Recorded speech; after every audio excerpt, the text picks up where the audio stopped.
Okay guys, so workout मेरा ख़त्म हो चुका है और आज थर्सडे था तो उसमें मैंने ज़्यादा हैवी वर्कआउट करा नहीं। लेकिन एक टॉपिक है जो कि बहुत लोगों का प्रॉब्लम है, बहुत लोगों के साथ, कि ओवर थिंकिंग को लेके एंजाइटी के पीरियड में बहुत ज़्यादा प्रॉब्लम रहती है लोगों को, सभी को रहती है बेसिकली। ये बहुत कॉमन है।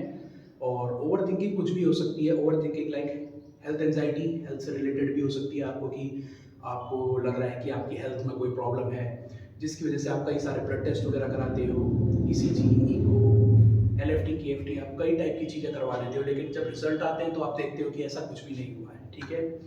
लेकिन ये एक एंजाइटी का सिम्टम है, और जब ये एंजाइटी बढ़ जाती है तो ये फिर आगे आगे और भी चीज़ों में कन्वर्ट होते रहती है। कुछ लोग इसको बहुत एक्सट्रीम लेवल पे ले जाते हैं, जैसे कि मतलब बहुत ही ओवरथिंक करने लग जाते हैं। पर्सनली मैंने भी करा था ओवरथिंक, मुझे भी रियलाइज़ हुआ था, लेकिन मैंने डॉक्टर्स की बात पे भरोसा करता हूँ। मैंने ब्लड टेस्ट वगैरह कराए तो मेरा सब ठीक था, तो मैंने ज़्यादा इतना बाहर निकल गया था मैं इन सब चीज़ों से। लेकिन मुझे पता है कि ओवरथिंकिंग में होता क्या है। ओवरथिंकिंग में आपके साथ ऐसा होगा, देखो, मान लो आपके आर्म्स में पेन होने लग गया थोड़ा बहुत, तो आप सोच रहे हैं, आप क्या करोगे, सीधे गूगल पे चले जाओगे, गूगल पे सर्च करोगे मेरे राइट आर्म में पेन हो रहा है, क्यों हो रहा है। तो उसमें कई चीज़ें आ जाएंगी, जिनमें से एक चीज़ ये होगा कि भाई ये हार्ट अटैक आने के बाद आपके राइट आर्म, लेफ्ट आर्म, इनमें पेन होना शुरू हो जाता है। तो आप और ज़्यादा ओवरथिंक, घबराने लग जाओगे, पैनिक करने लग जाओगे, फिर आपको बहुत सारी प्रॉब्लम होने लग जाएगी। लेकिन मैं आपको कुछ चीज़ें बताता हूँ। जैसे डे टू डे लाइफ में देखो, बहुत सारा स्ट्रेस रहता है हर किसी की लाइफ में। ऐसी किसी की लाइफ नहीं है जिसकी लाइफ में स्ट्रेस नहीं है, ठीक है। बचपन से ही जब इंसान छोटा भी होता है ना, तो तब से भी उसको स्ट्रेस शुरू हो जाता है। छोटा होता है, स्कूल में जाता है, होमवर्क की टेंशन होती है, होमवर्क नहीं करा तो टेंशन होती है, रिजल्ट की टेंशन होती है, एग्जाम्स की टेंशन होती है। टेंशन तो बहुत छोटी लाइफ से सबको है, लेकिन प्रॉब्लम तब होती है जब हम इसको ओवर एक्सेजरेट कर देते हैं। Over exaggerate in the sense कि आप बहुत ज़्यादा ओवर थिंक करने लग जा रहे हो कि मेरे साथ ही प्रॉब्लम है, औरों के साथ नहीं है। जैसे आप कुछ भी चीज़ पूछते हो, जैसे आपने बोला मेरे सर में दर्द हो रहा है हल्का हल्का, तो आप फिर वही करोगे, आप सीधे गूगल पे चले जाओगे, गूगल पे सर्च करना शुरू कर दोगे, हेड में क्यों पेन हो रहा है। उसमें लिखा होगा कहीं आपको इंजरी है, हेड में कोई इंजरी हो सकती है, ब्लॉकेज हो सकता है आपकी हेड की, मतलब वेन में ब्लॉकेज हो सकता है, या फिर कई सारी चीज़ें आपको मतलब वो दिखा देगा गूगल। देखो, गूगल की गलती नहीं है। गूगल जो प्रोग्राम किया गया है वो ये है कि आपको बहुत सारे रिजल्ट देता है, वो एक चीज़ का रिजल्ट नहीं देगा। लेकिन आप क्या होता है ना, उसमें से वही चीज़ सिलेक्ट करते हो जो आपके मन में आपको लगता है कि नहीं, ये छोटी मोटी प्रॉब्लम नहीं हो सकती है, मेरे साथ कोई बड़ी प्रॉब्लम हो सकती है, जबकि प्रॉब्लम कोई बड़ी होती भी नहीं है और थोड़ा बहुत होता रहता है। जैसे अभी मैंने वर्कआउट कराया तो मेरे को हल्का हल्का बैक में पेन हो रहा है, तो ये कॉमन है। लेकिन जो एंजाइटी के पीरियड में होता है तो वो ये भी ओवरथिंक करने लग जाता है कि मेरे को बैक में पेन क्यों हो रहा है करके।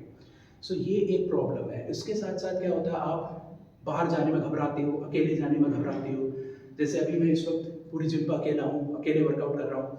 ड्यूरिंग द एंजाइटी पीरियड जब मेरे को भी था तो मुझे ऐसा लगता था कि मतलब मैं कोलैप्स कर जाऊँगा, ठीक है। मैं ये आपको लगता है कि आप जाओगे अकेले, आपको फ़ियर होता है, थोड़ा बहुत डर लगता है, लेकिन इट्स नॉर्मल, ये नॉर्मल चीज़ें हैं। ये सब माइंड की चीज़ें हैं, ये माइंड से आपके रिलेटेड है, ऐसा कुछ नहीं होने वाला।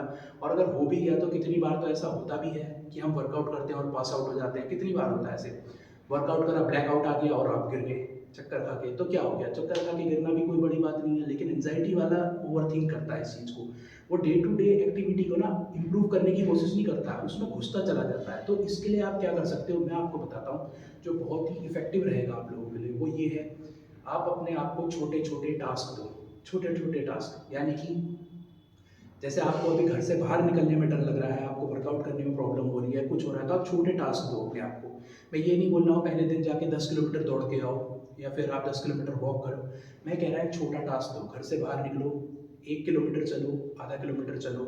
जब आप उस टास्क को पूरा करोगे ना, तो सेंस ऑफ अचीवमेंट आती है, एक सेंस ऑफ अचीवमेंट होती है। तो आपको क्या होता है ना, आपको खुशी होती है। हम वर्कआउट करते हैं, अच्छे अच्छे लिफ्ट करते हैं, तो क्या होता है, हमारी बॉडी में कुछ ऐसे हार्मोन्स रिलीज हो रहे होते हैं जिनकी वजह से हम फील गुड हार्मोन होते हैं, जैसे सेरोटोनिन हो गया, ये सब चीज़ें फील गुड हार्मोन है, इनसे अच्छा फील होता है। तो जब हम कभी बहुत अच्छा वर्कआउट कर लेते हैं जिम पे, तो हमें बहुत अच्छा फील होता है। इसीलिए तो एक जो स्पोर्ट्स पर्सन होता है वो अपने गेम पे इतना लगा रह जाता है। क्यों? क्योंकि वो जब नंबर्स को अचीव कर रहा होता है, अपने जो भी है, किसी एक एम को सेट कर लेता है, उसके पास जा रहा होता है, तो उसे बहुत हैप्पीनेस मिल रही होती है, जो एक आम इंसान को नहीं मिल रही है। आम इंसान फंसा हुआ है। तो आपको छोटे छोटे स्टेप्स देने हैं। अभी तक आप घर से बाहर नहीं निकल लेते, आप घर से बाहर निकलो, थोड़ा बहुत चलो, ठीक है? और आपको ऐसा लग रहा था कि मेरे अंदर बिल्कुल एनर्जी नहीं है, मेरे से कोई काम नहीं हो पाएगा, ऐसा कुछ नहीं है। अगर आपको ऐसा लगता है तो आप पहले कुछ खा लो, ठीक है? आप कुछ भी खा लो, सिंपल शुगर ले लो, जैसे कि आप जाके चीनी खा लो। सिंपल शुगर में होता है सबसे, क्या बताऊँ, ईज़ी, जो हर किसी के घर में होती है। आप ऐसा करो, या टॉफ़ी खा लो, कुछ खा लो। उसके बाद भी आपको लग रहा है नहीं मेरे को तो चक्कर आ जाएँगे, पहली बात ऐसा होने वाला कुछ नहीं है, लेकिन होता है, माइंड में ये रहती है बात कि ऐसा कुछ हो जाएगा करके। तो आप कुछ मत करो, ऐसा करो 10-15 मिनट का आप नैप ले लो। आपको अगर ऐसा लग रहा है कि मेरे को थकान हो रही है बहुत ज़्यादा, तो आप कुछ मत करो, 10-15 मिनट थोड़ी देर आराम कर लो, सो जाओ आप। तो उससे क्या होगा, आप जब उठोगे तो आपको थोड़ा अच्छा महसूस होगा। फिर उसके बाद आपने जो सेट करा था एम कि मेरे को ये काम करना है, आप उसे करो, ठीक है? डे टू डे लाइफ से भागना इज़ नॉट अ सॉल्यूशन, ठीक है? आप भागोगे तो वो एक सॉल्यूशन नहीं है। आपको डे टू डे लाइफ को उसके साथ चलते रहना है, आगे बढ़ते रहना है। नहीं बढ़ोगे तो आप एक ही जगह पे अटक जाओगे और फिर आप बहुत सारी चीज़ें सोचने लगोगे। और ये हमारा जो ब्रेन है ना, बहुत छोटा-सा है, ये ज़्यादा स्ट्रेस नहीं ले सकता है, मैं पर्सनली आपको बता रहा हूँ। ओवर स्ट्रेस करोगे तो और भी ज़्यादा प्रॉब्लम होंगी, जो प्रॉब्लम नहीं है वो भी प्रॉब्लम होगी। कई सारी प्रॉब्लम, जैसे डायबिटीज़ हो गया आपको, आपका ब्लड प्रेशर हो गया, ये सब चीज़ें ना कई बार स्ट्रेस लेने की वजह से भी होती हैं, ठीक है? सो ये प्रॉब्लम की कॉज़ ही वो है उसका, स्ट्रेस, ठीक है? अब कई लोग मेरे को इसमें फैक्ट बताने लग जाएँगे, डायबिटीज़ इंसुलिन की वजह से होता है, ये होता है। ठीक है, आपका कहना भी ठीक है, मैं कोई गलत नहीं बोल रहा हूँ, लेकिन अब फिर और डीप अगर हम चले जाएँगे तो आप मेरी बात को भी रिलेट कर लोगे कि मैंने ऐसा क्यों बोला, ठीक है? तो छोटा-मोटा नेट में, इंटरनेट में देख के आप कुछ नहीं हो सकता है। मैं डीप इसलिए नहीं बताता कोई भी चीज़, क्योंकि फिर बहुत ज़्यादा नॉलेज हो जाएगी और इतनी नॉलेज का करोगे क्या, फिर आप और ओवरथिंक करोगे। मैं कुछ बताऊँगा। और उसके बाद क्या होता है, एक प्रॉब्लम जो सबके साथ होती है, जैसे आपको कभी भी कुछ हो रहा होता है तो आप क्या करते हो, अपने किसी दोस्त को फ़ोन करते हो या अपने घर वालों से बात करते हो कि आपको भी ऐसा हो रहा है। तो क्या होता है, वो लोग बोलते हैं तो हमें भी होता है, लेकिन जो एंग्ज़ायटी के पीरियड में होता है ना, उसे ऐसा लगता है कि ये सब लोग झूठ बोल रहे हैं, इनके साथ ऐसा कुछ नहीं हो रहा है और ये सब स्पेशली मेरे साथ हो रहा है, क्योंकि मैं झेल रहा हूँ या मैं झेल रही हूँ। लेकिन ऐसा नहीं है, वो सब चीज़ें सबके साथ होती हैं। जो आपके साथ हो रही है वो एक नॉर्मल इंसान के साथ भी होती है, लेकिन नॉर्मल इंसान इतना नहीं सोचता, वो सोचता है यार कुछ होता भी है तो कई बार, कितनी बार सर दर्द होता है हमारे, हर बार हम दवाई थोड़ी खाते हैं सर दर्द की। कई बार हल्का-हल्का बुखार आता है तो हर बार दवाई थोड़ी खाते हैं। लेकिन एंग्ज़ायटी वाला क्या करेगा कि अगर उसको सर दर्द हो रहा है, उसको बुखार आ रहा है, कुछ भी आ रहा है, तो वो उसको और ओवर एक्सेजरेट कर देगा। वो कहेगा नहीं, कुछ ना कुछ प्रॉब्लम है। अब जैसे मुझे इतना स्वेट आ रहा है, मैंने वर्कआउट करा है, तो नॉर्मल इंसान क्या कहेगा कि ठीक है, स्वेटिंग इज़ गुड, लेकिन एंग्ज़ायटी के पीरियड में आप कहोगे मेरे को स्वेटिंग क्यों हो रही है? रूम का टेम्परेचर तो मतलब इतना गर्म भी नहीं है और मेरे को इतनी स्वेटिंग क्यों हो रही है प्रोफ्यूज़ली। सो ये सब चीज़ें आती है दिमाग में, तो इन सब चीज़ों से निकलना है। सबसे आसान काम जो मैं आपको बताऊँगा वो ये है, कीप योरसेल्फ बिज़ी। जितना बिज़ी रख सकते हो अपने आप को, उतना बिज़ी रखो। अपना वर्कआउट कंप्लीट करो, घर का काम कंप्लीट करो, पढ़ाई करते हो तो पढ़ाई करो, और कुछ काम धंधा है, बिज़नेस वगैरह है तो वहाँ जाओ। जितना हो सकता है अपने आप को बिज़ी रखो। जितना आप बिज़ी रखोगे आपका माइंड उतना रिलैक्स रहेगा, और जितना रिलैक्स रहेगा ये माइंड, क्योंकि 4 जगह दिमाग लगाना पड़ेगा ना आपको, एक ही जगह नहीं लगा रहे। प्रॉब्लम तब होती है जब इंसान एक ही जगह कॉन्सन्ट्रेट कर रहा होता है, ठीक है? ये प्रॉब्लम तब होती है।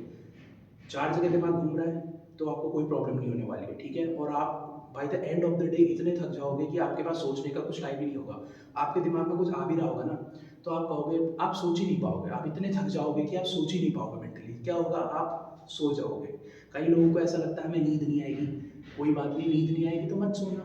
उसमें कौन-सी बड़ी बात हो गई। कई दिन ऐसे भी होते हैं नॉर्मल इंसान के, जिस दिन उसे नींद नहीं आती है या रात को बार-बार नींद टूटती है, तो वो भी एक कोई बहुत बड़ा इश्यू नहीं है, वो सभी के साथ होता है।